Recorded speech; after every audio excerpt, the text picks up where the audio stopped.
Ce soir, nous parlons théâtre avec Bruno Volkovich pour la pièce qu'il joue actuellement au théâtre Marigny, Mademoiselle Julie, une pièce de Strindberg. Bon, il a reçu une critique pas très sympathique, on va voir. D'abord, bonsoir.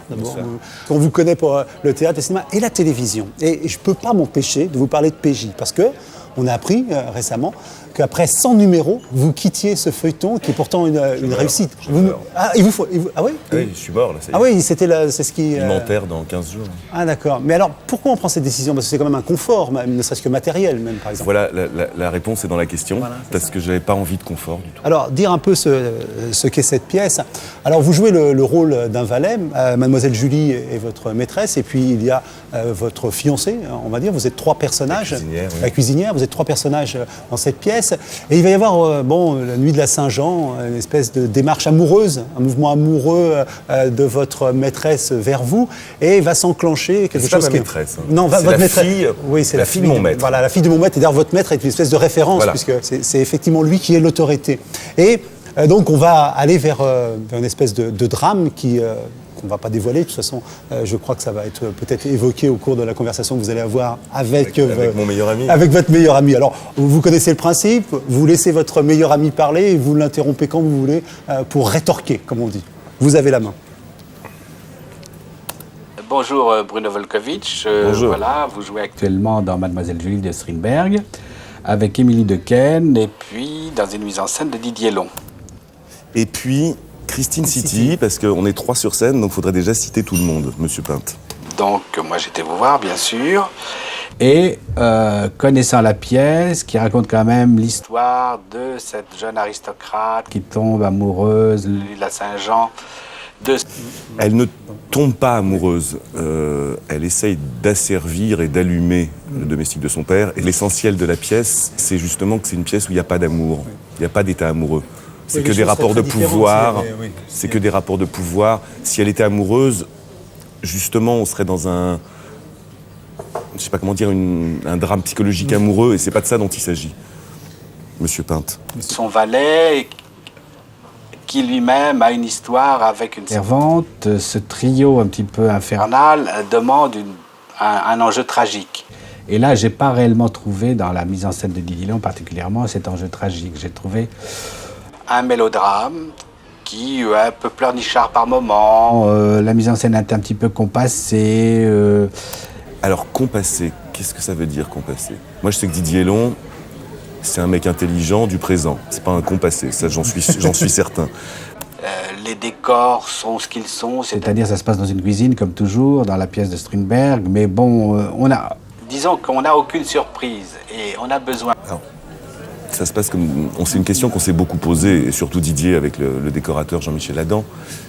Si ça se passe dans un jacuzzi avec des orchidées et des jets, je suis pas sûr que ça va marcher. Si ça se passe dans un espace nu, comme chez Brooke, il y a des ustensiles de base qui sont indispensables à la pièce. C'est une pièce naturaliste. Donc le choix de la cuisine, il n'est pas forcé, mais je crois pas que la recherche de Didier était... Il voulait pas être novateur dans ce genre de choses, je crois qu'il voulait être novateur dans le degré de vérité que les comédiens allaient apporter à leur personnage. Et son ambition, elle est là. Je pense dans ce type de théâtre, qui est quand même un théâtre classique, d'avoir des surprises, d'être revisité un petit peu par des mises en scène percutantes, par un jeu percutant. Je ne dis pas qu'il faut se traîner par terre, qu'il faut hurler dans tous les coins, mais on demande plus que des larmes. Au théâtre, c'est jamais bon, les larmes. Il ne faut pas les montrer, il faut les imaginer. Alors ça, Monsieur Pinte, au théâtre, les larmes, il faut les montrer, il faut les imaginer, il ne faut pas les montrer. C'est votre avis, ça dépend quelles larmes, enfin, c'est très subjectif, ça. Et je pense que, d'une certaine manière, la jeune Émilie Dequesne, qui est quand même une très grande comédienne, on s'en est rendu compte au cinéma, qui arrive pour la première fois au théâtre, n'a pas toujours les épaules assez solides, malgré tout le talent qu'elle peut avoir, dont on sent le talent à l'intérieur d'elle-même, pour jouer un rôle pareil. Alors, ça, c'est très difficile pour moi. Défendre la mise en scène, c'est facile, parce que c'est moins subjectif. Oui. Défendre le jeu. Si lui, il n'est pas sensible à Émilie, moi, je vois X centaines de personnes tous les soirs. Dont moi, misérable spectateur. Dont vous, et particulièrement les femmes en général, parce que c'est un spectacle qui touche beaucoup les femmes, qui sont bouleversés par cette espèce de vérité brute qu'apporte Émilie.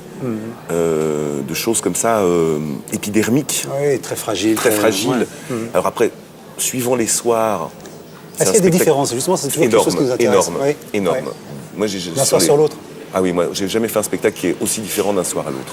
Ouais. Alors nous, en spectateur, on doit se dire qu'on n'a pas vu forcément le même spectacle que... Absolument. Ouais. Mais moi, je me suis renseigné, et M. Pinte est venu le même soir que M. Nerson, qui est connu pour ne pas être le plus tendre des critiques dramatiques, et qui nous a fait 2 critiques dithyrambiques, en ayant vu le spectacle exactement le même soir à 4 places. Ouais. Donc tout ça est très... Enfin, moi, je trouve ça formidable qui déteste autant. Ça me touche beaucoup. Fatalement, vous avez plus d'expérience face à elle, donc vous en sortez d'une certaine manière, mais en même temps, j'ai trouvé que je vous avais vu dans d'autres pièces beaucoup plus intéressantes, avec beaucoup plus de force. Ça m'a semblé ici un petit peu mou, tout au moins le soir où j'y étais, mais c'est surtout... Je ne vais pas me défendre moi. C'est un peu vague. Oui, et puis moi je suis assez content parce que c'est vraiment la première fois où on me dit que dans ce spectacle je suis mou. Parce que si dans ce spectacle je suis mou, je suis au maximum, Monsieur Pinte. Ce qui me gêne beaucoup, c'est cet aspect mélodrame qui est perpétuel là-dedans, et je pense que chez Strindberg, c'est pas bon de jouer le mélodrame. Il faut... Bah, vous pensez... moi je pense que de jouer le drame et que certains soirs, on soit tellement en intériorité, en vérité, que ça touche à une tragédie, c'est beaucoup plus intéressant que de dire on va jouer une tragédie et d'être en dessous. Oui. Jouer le tragique, il faut jouer la violence, il faut jouer l'affrontement. Parce que cette fille, à la fin quand même, elle part, elle lui demande un rasoir et elle va se suicider. Non, elle ne lui demande pas un rasoir, je lui propose, c'est beaucoup plus violent. Oui, bien sûr, parce que là, il y a effectivement, il y a quelque chose, à ce moment-là, on ne va pas déflorer la pièce, bien qu'elle soit très connue, mais il y a quelque chose moi j'ai trouvé de quasi christique dans le sacrifice. Bien sûr. Mais c'est tout, enfin bon, là, il n'en parle pas, mais ce qui est fascinant, enfin moi je ne suis pas un grand théologien, mais c'est que c'est une pièce protestante, avec dedans énormément de choses chrétiennes. Sûr, et il a mêlé des choses des évangiles, enfin c'est très... On peut voir Julie comme l'agneau de Dieu quasiment, là. Absolument. C'est-à-dire qui va porter les péchés et qui va se sacrifier pour. C'est gorgeant quand même, c'est quand même pas mince. Je pense que cette psychologie-là n'est pas assez développée d'une manière récurrente, si l'on veut. Ça reste un petit peu en deçà. Ça reste... On n'est pas au théâtre, on est dans la vie. Et moi, quand je vais au théâtre, je ne veux pas être dans la vie. C'est-à-dire, je vais avoir... C'est passionnant, ça. Quand je vais au théâtre, je ne veux pas être dans la vie. Moi, j'ai pas un mode de théâtre unique, comme j'ai pas un mode de cinéma unique ou de littérature unique. Il y a des metteurs en scène qui tentent des choses. Moi, il y a des spectacles où je vais au théâtre et je ne veux pas être dans la vie parce que c'est pas ça qu'on me propose. Et on me propose justement que les acteurs, la mise en scène, le décor nous fassent passer par ça pour amener un spectacle qui n'est pas de la vérité. Didier a voulu faire vraiment un spectacle sur une vérité humaine dont Émilie, Christine City et moi sommes chargés. Et c'est son parti pris, c'est son projet. Le paradoxe auquel sont confrontés tous les dramaturges, c'est comment faire de la vérité sans que ça en soit.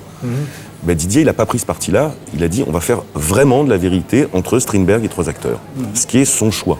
Et le fait qu'il soit refusé comme ça, je trouve ça super, quoi. Le filtre de la mise en scène et du jeu des acteurs pour me dire que, voilà, vous êtes au théâtre, vous regardez une pièce de théâtre, mais ce n'est pas la représentation de la vie. Sans ça, on prend une caméra et on la filme comme ça bêtement. Je pense que ça... Et c'est ce qui m'a déçu le plus profondément là-dedans.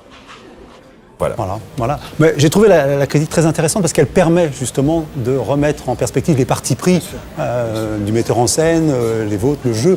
Et c'est ce que j'aime dans cet exercice. J'espère que vous l'avez apprécié. Ah oui, c'est rigolo à faire. Faut pas que ça parle de soi-même parce que sinon c'est bizarre, quoi. En tout cas, moi je voudrais vous remercier. Alors là, je rappelle la pièce pour laquelle nous sommes rencontrés ce soir.